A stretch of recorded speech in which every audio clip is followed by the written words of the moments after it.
demand that ICE be abolished. A President's Day of protest as thousands around the country take to the streets rallying against the president. I'm Jeff Gianola. Jennifer is off tonight, and those protests were organized in response to the president's emergency declaration to fund a border wall. Emily Burris was at the rally here in Portland. She joins us live tonight with more on their message. Emily? Well, Jeff, this afternoon, a crowd of several hundred protesters gathered along the waterfront for the Not Our President, Not Our Emergency protest. They were speaking out against the president's border wall and the way he's going about getting it financed, calling it an overreach of executive power. As horns blared, hundreds gathered, using President's Day to show their disapproval for President Trump. Fascism breeds fascism. We must resist the rise of fascism together, here in the belly of the beast and all over the world.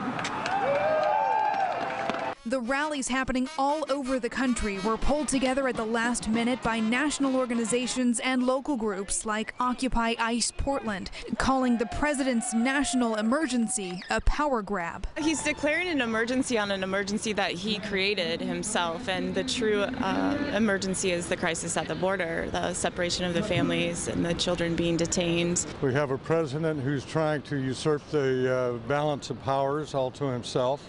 That's a very dangerous thing.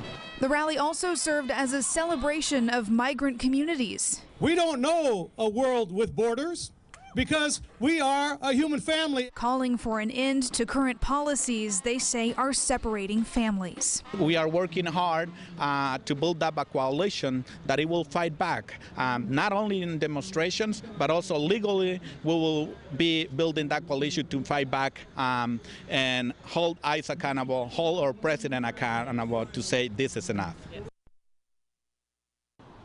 And this evening, the Oregon Republican Party responded to today's protests in a statement saying in part that the president would not have needed to go this route, declaring a national emergency, if Congress had come to an agreement over funding a border wall. And they also said in part, quote, it was called a crisis at the border during the Obama presidency in 2014, and it's an even bigger crisis now.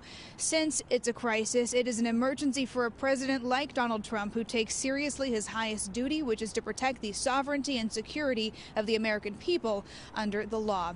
Now, today's protest here locally was a peaceful one. We do know that Portland police were on hand providing security. They did remove one man at one point during this afternoon, but he was not affiliated with the protesters here today. We're live in Portland. Emily Burris, KOIN 6 News. All right, Emily, thank you.